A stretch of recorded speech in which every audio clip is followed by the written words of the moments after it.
Hello, Grace Fellowship. This is Tim and Amy coming to you from our back deck in the sunshine and the breeze. And we've got neighbors sawing, we've got birds chirping, cars going by. So isn't that just like life, where when you're trying to do certain things, you never know what may happen? One of the things that we've discussed in preparing for this talk is really how life is like wading out in the ocean. And there's wave after wave that comes towards us. Sometimes those waves are small, and we may be able to skip over them and enjoy those small waves. And other times there's huge waves that come and knock us off our feet and maybe get salt in our eyes. And so as we go through life and as we go through as a couple, there's going to be these waves that continually come. But those waves are teaching us things. And as Pastor Dan talked about today, difficulties produce good in us. God uses those things. And so what we want to talk about is ways to cherish our spouse. One of the biggest ways we can do so is by seeking the Lord. So Psalm 105:4, seek the Lord, seek his strength, seek his presence continually.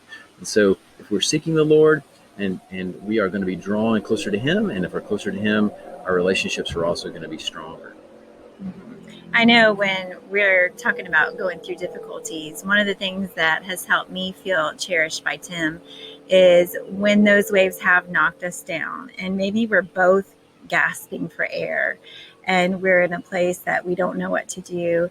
Him coming alongside me and taking my hand and praying with me and leading me back to the Lord has been an encouragement, not only for my heart, but for my soul as well. And then practical ways, being in the house together all the time, him coming by and just patting me or letting me know that he's there, or actually even before COVID-19, right before, I think we're on our way home from church. It was just the two of us in the car and we were driving. We were kind of close to our neighborhood, but he pulled off on a side road and I was like, where are you going? And he didn't say, and I was like, well, this is so weird. And he stopped over on the side of the road and he got out and I was still like, what is he doing? And he picked some jonquils, some wildflowers that were growing on the side of the road. And I was just so touched by that because he said he had seen them growing a few days earlier and he had thought of me. And just him taking time out of his moment to let me know that he was not only thinking about me then, but he had previously thought about me. That was a way that I felt cherished as well. So little things, playing games together, going for walks, holding hands, those have all been very encouraging. But when we're going through difficult times, certainly one other thing he's done is lead me, like he'll share a devotional with me through a Bible app called YouVersion, and we'll do it together at different times, but we'll comment on it together and we'll have something to talk about later. That's been helpful for me. There's lots of things. Yeah, and some of the things that Amy's done is, she's tried new recipes, she's baked things for me, she's brought me things, coffee, those sorts of things. And so serving one another, loving one another, cherishing one another, and doing it under the Lord. We can't encourage you enough to seek him and to continue dating, continue to pursue one another and pursue those relationships and do it unto the Lord. Mm-hmm. And we've also talked about Philippians chapter 2, verses 1 through 11, specifically verses 3 and 4, that says, do nothing from selfish ambition or vain conceit. Actually, it says just conceit, ESV. But in humility, count others more significant than yourself. Let each of you look not only to your own interest, but also to the interests of others.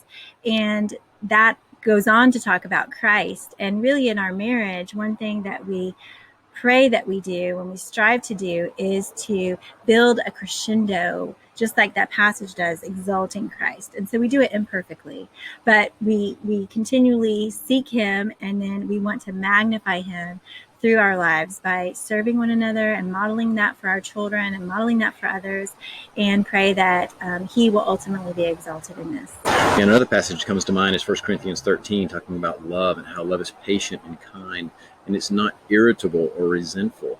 And so, as we are together and with all of our family, sometimes we can rub each other the wrong way. And so as you go through these times, be quick to seek forgiveness, quick to love, and quick to overlook offenses.